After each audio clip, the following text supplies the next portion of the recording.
Hi guys, it's Miss Render. We're going to talk about rational and irrational numbers. I just want to go over some things briefly with you. We'll go over it in class as well. So watch this video and take notes. All right. Classifying rational and irrational numbers. There are lots of numbers and we have to classify them into different groups. There are several groups. One is a whole big group of rational numbers. Many of you know rational, the root word is ratio. And so ratio means fractions. An example is -9/2. A rational number is a fraction, -9/2. If I was to divide 2 into -9, I would get a decimal, -4.5. That is a rational number as well.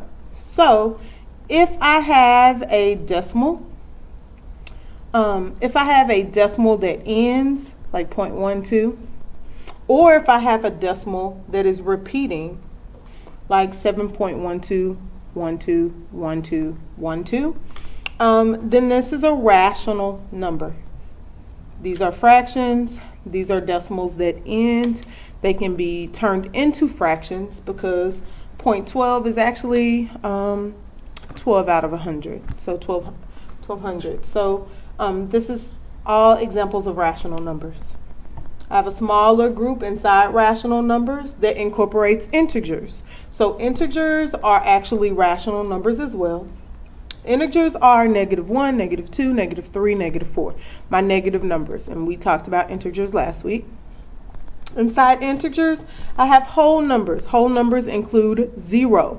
So 0, 1, 2, 3, 4, 5, 6 are my whole numbers. And lastly, I have natural numbers, which are just counting numbers. And so that's what we learn when we're 3 or 4, 1, 2, 3, 4, 5, 6. Natural numbers are just counting numbers. They do not include 0. If you can see down here, really small, is irrational numbers. The most common irrational number is pi. Any square root that is not a perfect square.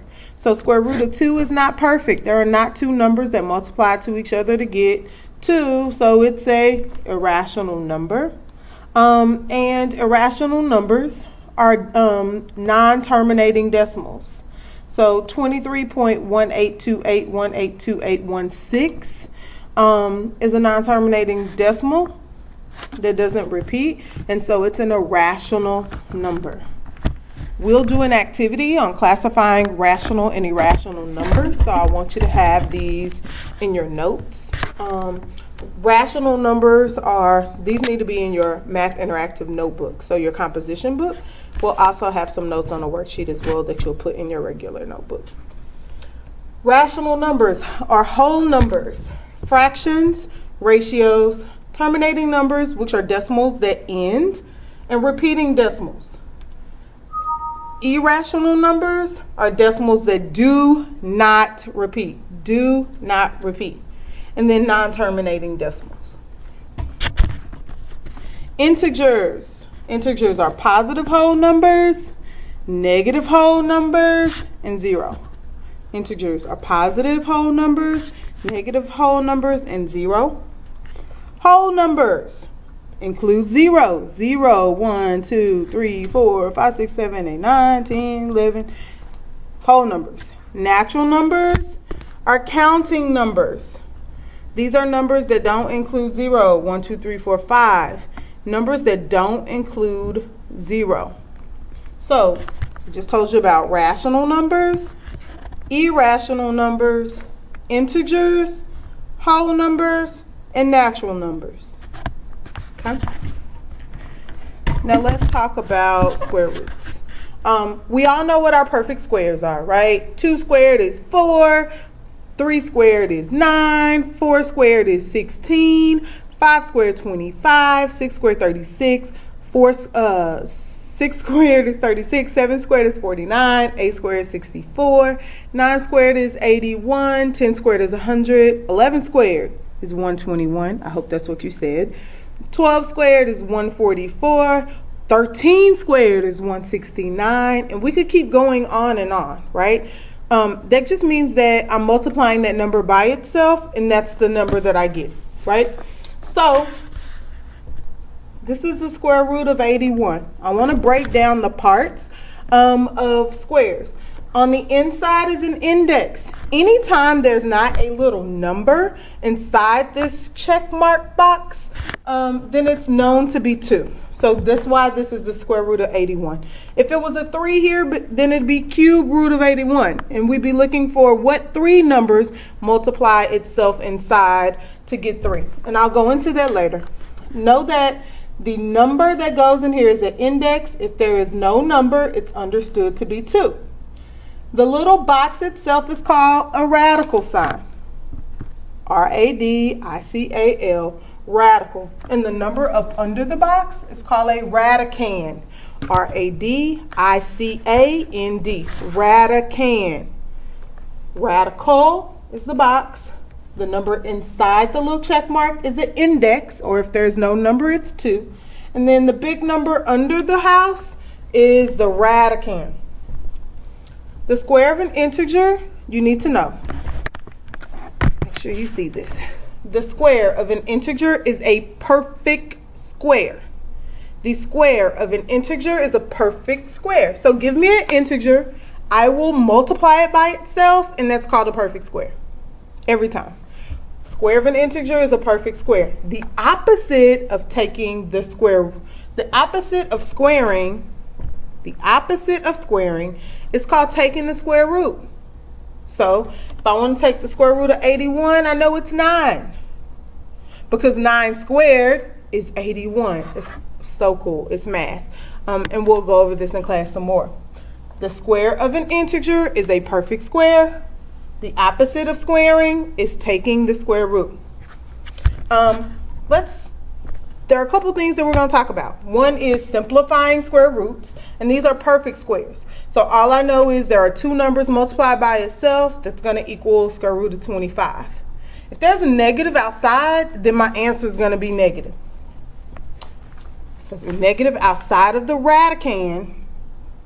outside of the radical, there's a negative outside of the house, then my answer is going to be negative. What times what equals 25? You better say 5. Negative 5 is my answer. Negative square root of 25, if I simplify it, then it's negative 5. Now, when I'm estimating square roots, we're going to talk about simplifying square roots, and those are the easy ones. But when I'm estimating square roots, it's a little different. So I'm going to estimate the square root of 8. Is that a perfect square? I hope you said no. It is not. But I'm gonna use my perfect squares, those perfect numbers, to see where my non-perfect square falls in between. Okay, so I know my perfect squares are 2 squared equals 4, and 3 squared equals 9, 4 squared equals, what'd you say? 16, 5 squared equals 25, 6 squared equals 36, 7 squared equals 49, 8 squared equals 64, 9 squared equals 81, 10 squares equal 100. Okay, and so let's come back over here to the square root of 8. The square root of 8, I need to find out where it falls in line between these perfect squares. Square root of 8 falls in line between where? Has to fall in line between square root of 4 and square root of 9, right? So it falls in line between square root of 4 and square root of 9. I know square root of 4 is 2, and I know square root of 9 is 3. So I know that this answer has to be in between 2 and 3. Has to be in between 2 and 3. It's going to be a decimal. I'm not exactly for sure based on my estimate, but I know it's in between 2 and 3. It's actually closer to 9, so it's probably going to be closer to 3, right? It's closer to 9, so it's going to be probably closer to 3. Like 2.8, 2.9 is going to be the answer for this. We could put it in a calculator and get an exact amount, but I'm not trying to do that. I just want you to be able to look at this and estimate. I know square root of 8 has to fall in between. Okay, and so I'm not sure what happened, but I want to finish. The last part is to estimate the square root of an imperfect square.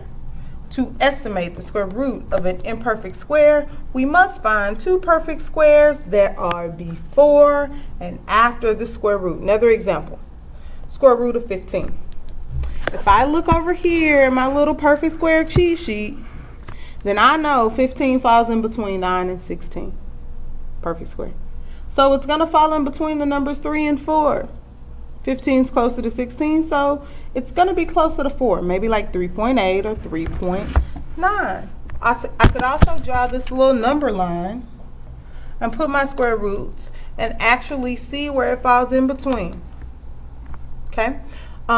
Please make for sure you take notes on this video and complete the worksheet. I will send homework. Weekend technology assignment is due tomorrow by 11 p.m. Have a great one.